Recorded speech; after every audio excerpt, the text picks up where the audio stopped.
Hello, today we're using the SketchBook Express application for iPad to draw an object with symmetry. And the object we're doing today is a butterfly.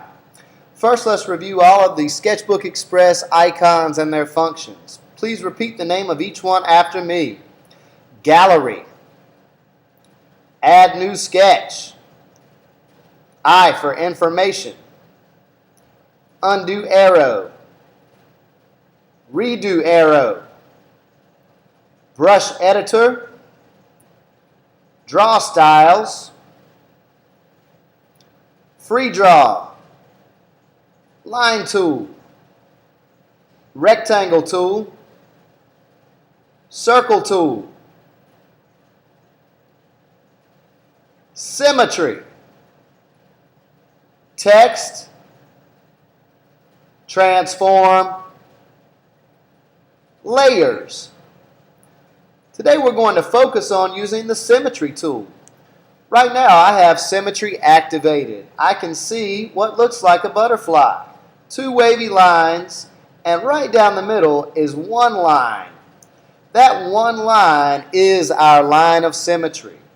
Any object, any shape, any animal that you could draw one line right down the center of, and it's the same on both sides, is said to have symmetry. In fact, those first three letters, S-Y-M, mean same. So, an object like this butterfly measures the same or looks the same on both sides of that invisible line. And a butterfly is a great example because we have the body of the insect that we can think of as the line of symmetry.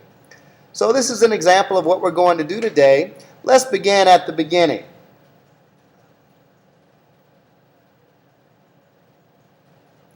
The first thing we're going to do is use Fill Bucket to fill our screen up with a pretty sky blue.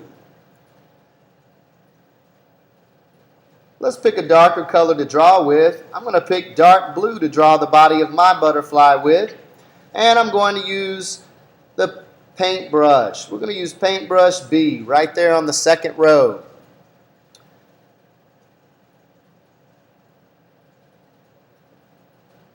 Now we have to find where our line of symmetry is. You have to look between the small circle at the bottom and the brush editor at the top to find your line of symmetry. And I'm going to start by drawing the body of my insect.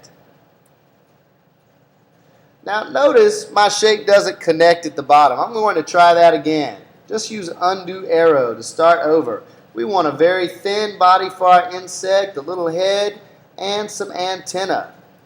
Once we have that, we know where to start our wings.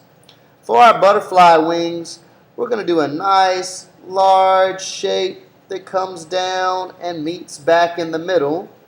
And then the bottom wing is going to be separate. And that meets back in the middle. We need to give some areas on each part of the wing where we can add color.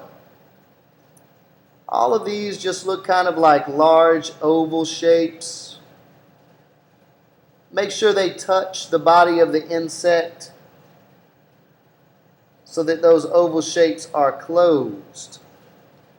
And we'll do some small circles out here on the tip as well. They don't have to be perfect circles. A lot of butterflies have small circles or ovals of color on the tips of their wings. Now I'm drawing a butterfly from my imagination. Sometimes when we draw things in art class, we draw something that should look exactly like the real thing in the real world.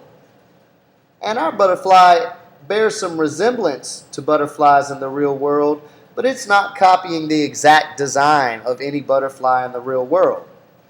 Now that we're done with our basic butterfly shape, let's use Fill Bucket to fill it up with some colors. I'm going to use bright orange for my butterfly, but you can use any color you like for yours. Now even though I still have symmetry turned on, when we use Fill Bucket, it does not fill on both sides. So what I suggest you do is do one wing and then make the other wing look exactly the same. We have a great tool in the Symmetry tool. However, If we were drawing on pencil and paper, we would not have that tool to help us. So it's important as artists that you can do this with the help of a symmetry tool or without the help of the symmetry tool.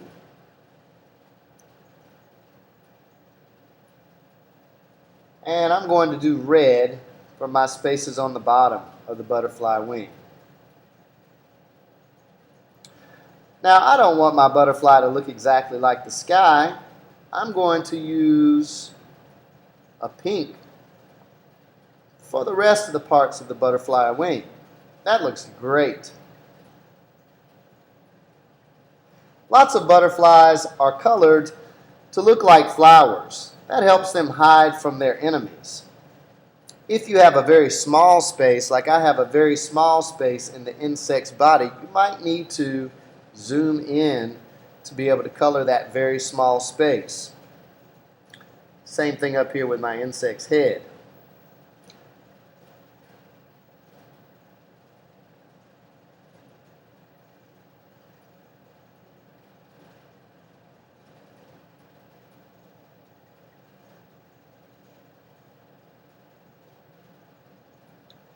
As I said, most butterflies look for flowers to get nectar from.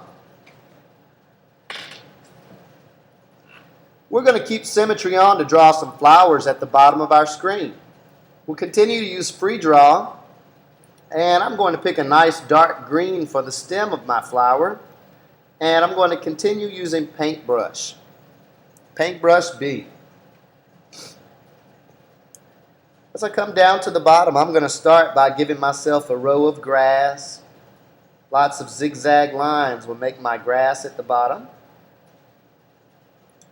And if I can close off my grass, then I can use fill bucket to fill it with a darker shade of green.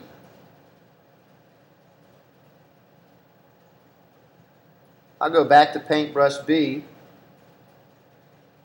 and get back to work on my flowers.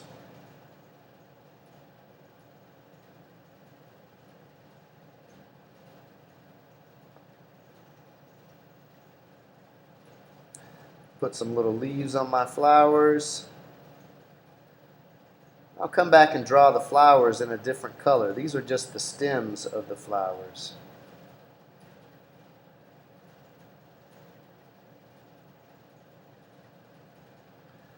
I'm going to do white flowers today. Since our butterfly has white and yellow, maybe it's trying to find some white and yellow flowers to feed on. With a series of ovals.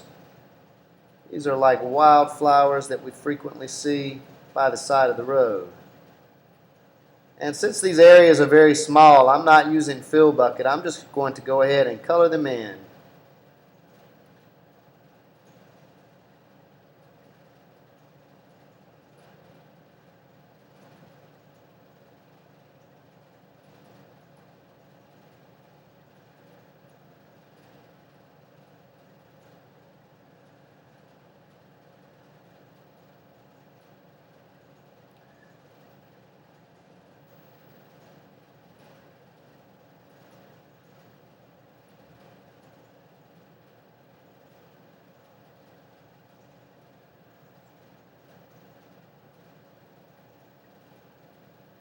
And I'm going to put some small yellow centers on each of my flowers.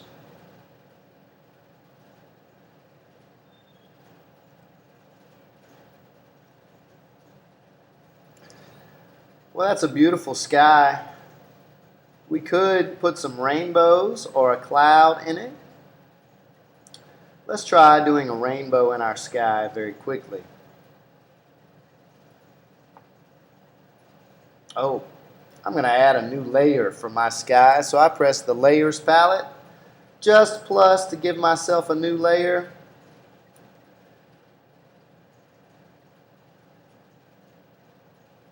And let's see how this is going to work.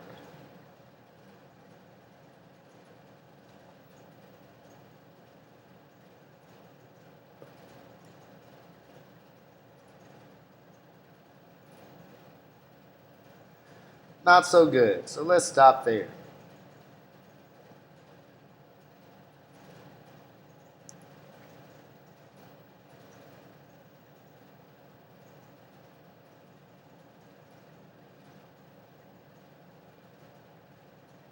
The last thing we need to do is use the text tool to type your name. Every great artist signs their work.